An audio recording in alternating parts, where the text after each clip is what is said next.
Hey, before you hop in your car today, just hang on for a second, because I'm about to show you something that could save you up to $2,000 right now. Picture this. You hit a deep pothole, your car stalls, won't start back up, and you're already on your phone calling a tow truck. Stop. Don't do that yet, because there's a hidden button in your car that brings the engine back to life in 10 seconds and costs you absolutely nothing. That's just the first item on today's list. Throughout this video, I'm going to walk you through 10 hidden features that are already in your car right now, features that most drivers will never find out about because nobody reads the owner's manual. But you, starting today, are going to know all of them. Stick around to the end, because the last one could literally save your life on a long road trip. Feature 1. The fuel pump reset button. You hit a deep pothole or get a minor bump and your car just dies. Doesn't matter how many times you try to start it, nothing. Everyone's first instinct is to call a tow truck.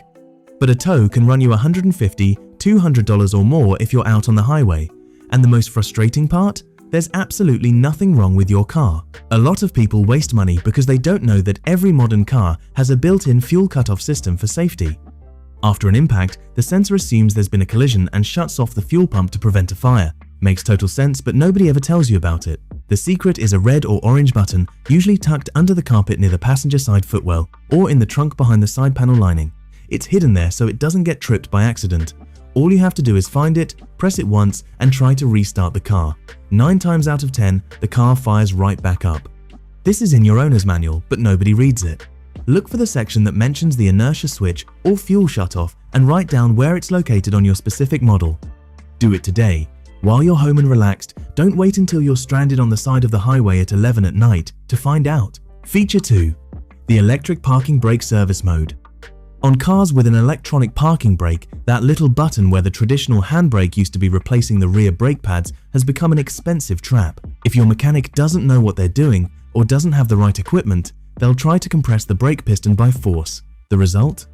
The brake's electric motor burns out on the spot. Damage anywhere from $1,500 to $3,000, depending on the car. The secret here is service mode. Most cars with an electronic parking brake have a specific maintenance function that retracts the piston safely and in a controlled way.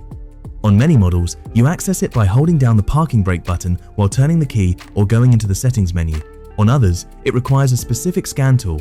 A lot of people waste money because they go to the wrong shop, with a mechanic who's never heard of this feature. Before you take your car in for a brake pad replacement, ask them directly, "Do you have the service mode procedure for my model?" If they don't know what you're talking about, find another shop. On VW Group vehicles, Volkswagen, Audi, and Skoda, the procedure is done through VCDS software. On BMW and Mercedes, it requires a manufacturer-specific tool. Search your exact model name plus electric parking brake service mode before any brake maintenance. Feature 3. The hidden tow hook. Your car breaks down, and a tow truck or another driver is going to help you out. The other driver looks at the front of your car and asks, "Where do I hook up?" You don't know. So they take the initiative and hook onto the suspension, the subframe, or tie around the bumper. Result, suspension damage that can easily top $2,000. And the worst part, your insurance won't cover damage caused by improper towing. Every modern car has a specific, reinforced tow point, and the original tow hook comes in your spare tire kit, wrapped up right next to the jack. That hook threads into a hidden receiver, usually behind a small cover on the front and rear bumpers. The secret is simple. Find that hook right now, test that it threads in properly, and remember where it is. If someone needs to tow your car, you hand them the hook and tell them exactly where to screw it in.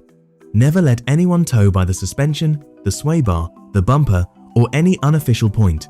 Insist on using the correct hook. If the person doesn't know how to use it, wait for a professional tow truck. It's worth the wait to avoid turning a simple breakdown into a $2,000 repair bill. Feature 4. Rolling down the windows with your key. Summer, blazing sun, you left the car parked for a couple of hours. The interior temperature can easily hit 140 degrees Fahrenheit hotter than most kitchen ovens. Do you just open the door and climb right in? Sit there sweating for 10 minutes waiting for the AC to kick in? There's a much better way. Most people don't know this, but on a lot of cars you can roll down all the windows at the same time using just your key fob or physical key. On many models, you just hold down the unlock button for 3 to 5 seconds. The windows drop on their own, the sunroof opens, and you flush all that trapped hot air out before you even get in the car. It's in your owner's manual, but nobody reads it. The feature is called global opening or vent function. Some models also let you do the reverse. Close all the windows remotely by holding down the lock button for a few seconds. Try it on your car and see if you've got it. Feature 5.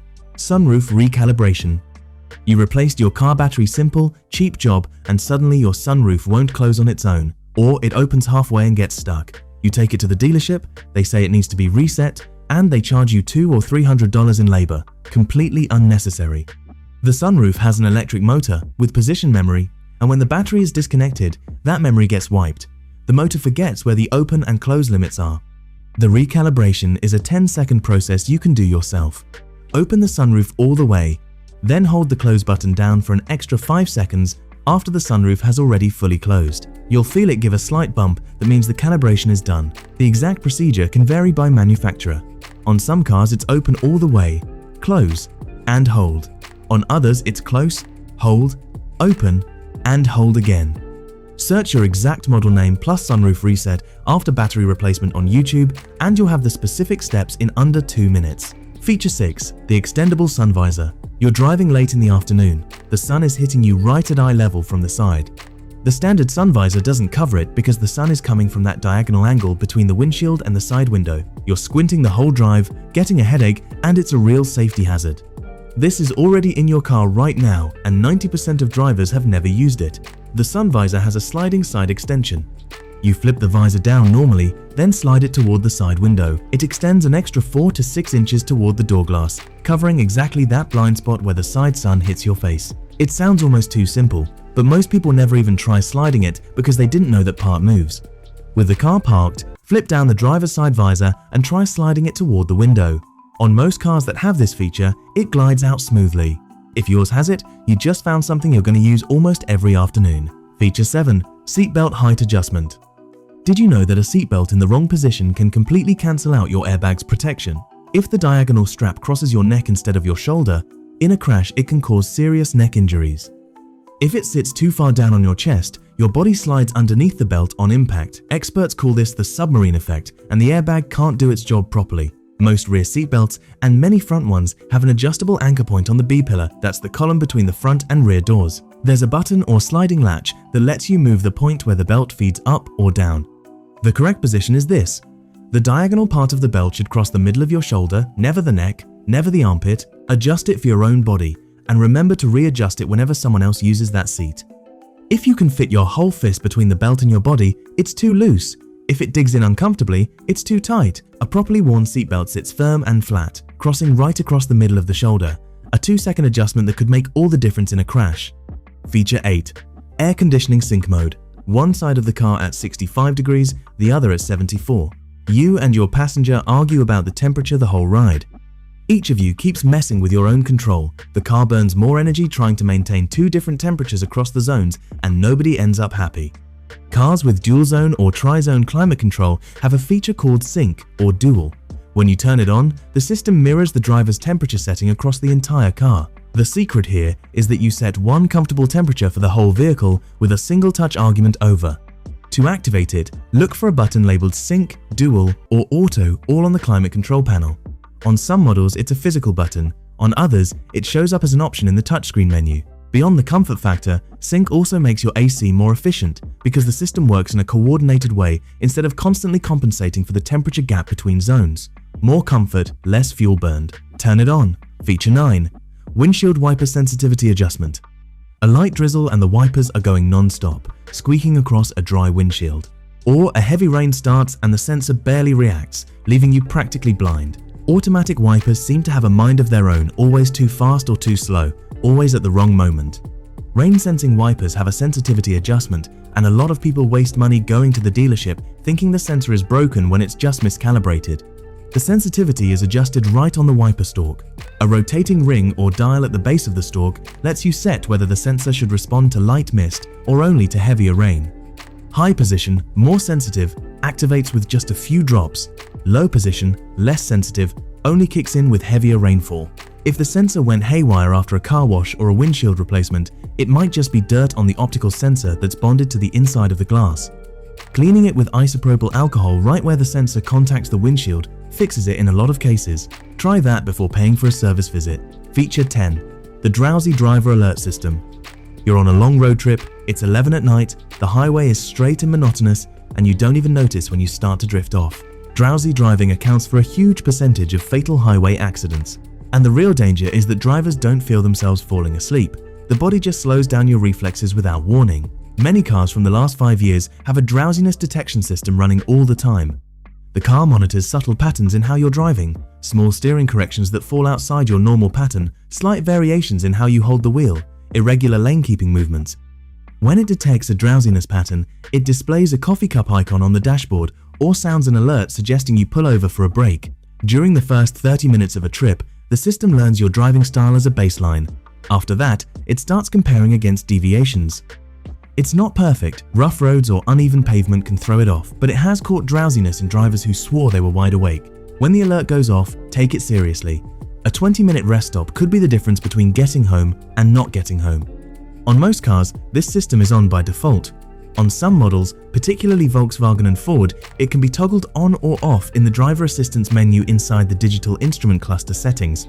So, be honest in the comments, out of those 10 features, how many did you already know about? Look at what we covered today. A mishandled electronic parking brake, a seatbelt in the wrong position, a car towed from the wrong point, all of it can cost you a ton of money. And I'm not just talking about money, I'm talking about your safety. The big takeaway today is simple. Your car is a sophisticated machine that came with a manual. That manual is packed with features the manufacturer built in specifically to protect you and save you money. But most drivers are never going to read it.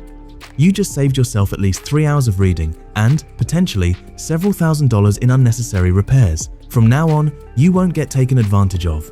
You'll walk into any shop knowing what you can handle yourself, knowing what features your car has, and knowing the right questions to ask. Knowing your own car isn't something only mechanics need to do, it's every driver's responsibility. Because at the end of the day, you're the one who pays the bill and you're the one who deals with the consequences. If just the fuel pump reset button, that first feature, was worth watching this video for, go ahead and hit like right now. It's free, it helps the channel grow, and it lets me know I should keep bringing you content like this. Subscribe so you don't miss the next one, and share this with someone you know who's about to pay for an unnecessary tow truck this week. You'll be doing them a huge favor. See you in the next one. Drive safe and keep more money in your pocket.